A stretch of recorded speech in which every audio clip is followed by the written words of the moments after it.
हमें तो लगता था ये मंडिया के दलाल में थोड़ा बहुत सुधार आएगा, लेकिन इनमें सुधार जिंदगी में तो इस जन्म में तो आने से रहा, और आगे अगला जन्म इनको मिलने से रहा। ये पता नहीं कितने जन्मों में घूमने के बाद आएंगे, खुद ही बताते हैं पता नहीं कितनी योनियों में घूमने के बाद आएंगे। तो इनको अगला जन्म तो मिलने से रहा, ये जन्म इन्होंने अपना खराब कर लिया। क्या बोला था जस्टिन ट्रूडो ने ये बोला था कि आप हर एक सिख को आतंकवादी नहीं कह सकते, खालिस्तानी नहीं कह सकते, जैसे आप हर एक हिंदू को मोदी भगत नहीं कह सकते। ये इस लैंड में कोई दो राय तो नहीं थी जो उसने बोला था। उसने इतना ही बोला था कि आप हर एक सिख को आतंकवादी वो खालिस्तानी नहीं कह सकते, और हर एक हिंदू को मोदी भगत नहीं कह सकते। इस बात का मतलब ये निकाल कर दिखाया मंडिया और उसके दलालों ने।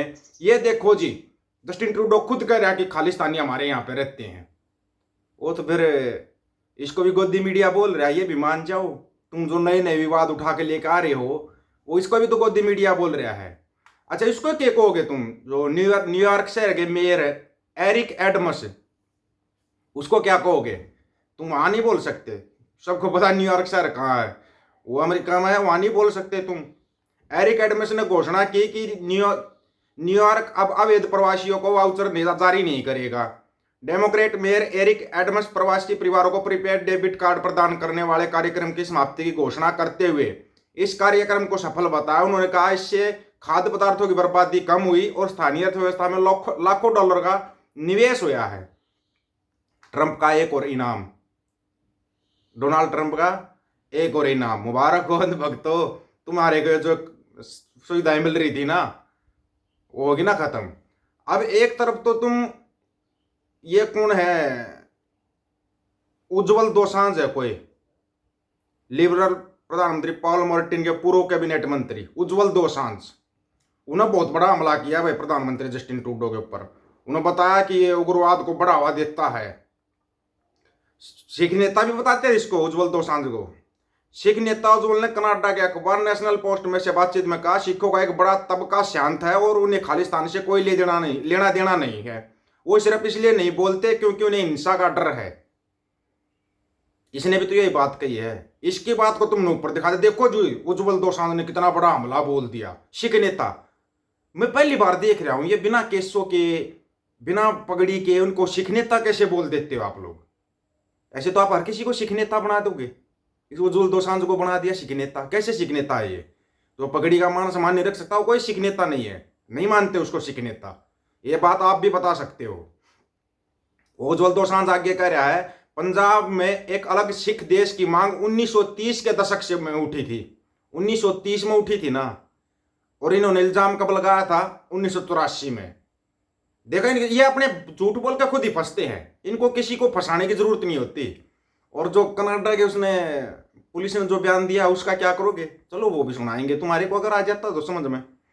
1930 के दशक में उठी थी और 1970 और 1980 के बीच इसे हवा भी मिली, लेकिन वो धीरे धीरे शांत हो गई। हालांकि अब यही स्थिति कनाडा में है और खालिस्तानी समर्थकों को सह दी जा रही है। उज्जवल ने कहा कि ट्रूडो के चलते ही खालिस्तान समर्थकों को सह मिली है। फिर तुम ये भी बताओ, जो ये उधर हिंदू उग्रवादी पहुंच रही है, ये भी ट्रूडो के उस तक पहुंचे होंगे या ये पहले से थे? सिख तो वहां 100 साल से हैं, ये कब पहुंचे? एक बार पता लगाना, पता लग जाएगा कब पहुंचे। पता तो इनका होना चाहिए ना। 78 साल का बताया भाई उज्जवल को। उन्होंने आगे और इल्जाम लगाया बोला चरमपंथियों से भी मौत की धमकियां मिली है, लेकिन वो कभी डरे नहीं। उन्होंने कहा कनाडा में लगभग 8 लाख सिख रहते हैं, लेकिन कुछ ही इस खालिस्तानी आंदोलन के चुगल में फंसे हैं। लगा दिया इल्जाम कि मेरे को धमकी मिली है। तुम लोग सिर्फ इल्जाम लगाते हो, असली बात पता है क्या होती है? तुम्हारे को असली बात ना फिर सुनानी पड़ती है।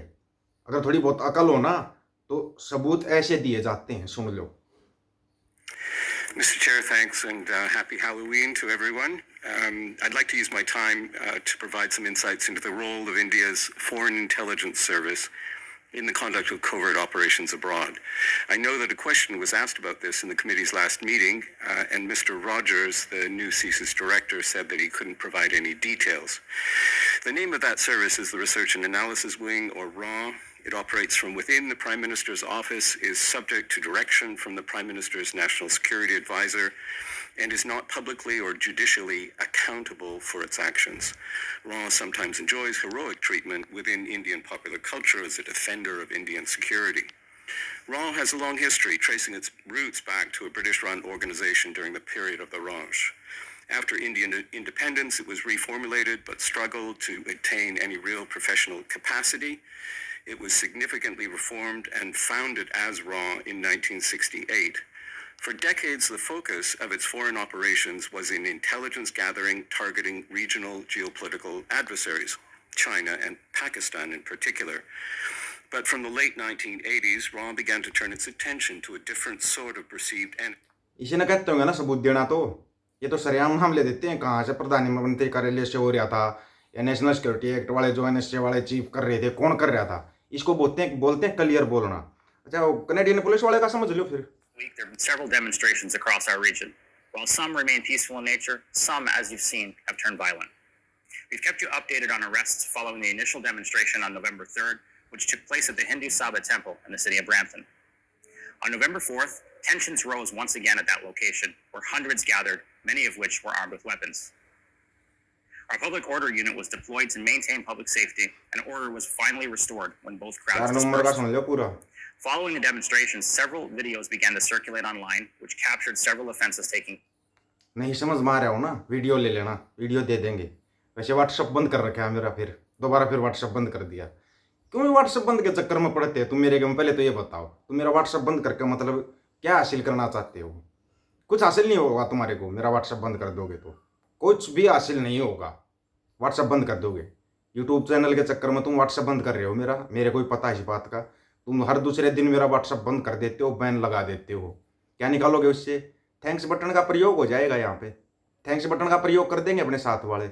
यूट्यूब चैनल पर थैंक्स बटन का जितना ज़्यादा प्रयोग होगा उतना ही बचा रहेगा, तुम्हारे हाथ नहीं आएगा, क्योंकि यूट्यूब को भी तो मिलेगा ना उसमें से 30%, इसलिए तुम्हारे हाथ नहीं आएगा थैंक्स बटन का प्रयोग, फिर यूट्यूब चैनल तुम्हारे हाथ नहीं आएगा। वैसे तुम्हारा मोटा मोटा समझ में आया कुछ या नहीं आया? नहीं आया हो तो वीडियो ले लेना, बुरा मत मानना। चिलम्बा चिलगोचों को तो हिंदी ही समझ में नहीं आती, उनको इंग्लिश तो आएगी कहाँ से समझ में? उसको तो छोड़ ही दो कि उनको कुछ समझ में आना है, और ना ही हमारे को उनको समझाना है। हम उनको समझाने के ठेकेदार भी नहीं है। वो अपने माँ बाप की नहीं मानते, किसी की नहीं मानते, बस एक उनका पापा जो बोल देता है वो सच होता है, उसको वो सच मानते हैं, उससे अलग वो कुछ भी सच नहीं मानते। उधर सुनने में आया है तुम्हारा चाइना और पुतिन भी उधर जा लिया, अमेरिका की तरफ जा लिया। तुम कब जाओगे? तुम्हारे वैसे रास्ते बंद कर दिए ट्रंप ने, और ट्रंप का तो तुम खुद कह रहे हो उसका भरोसा नहीं है, वो डॉन टाइप आदमी है, कब क्या कर देगा। टैरिफ तो लगाएगा, टैरिफ लगाएगा, अप्रवासियों को भी वापस भेजेगा।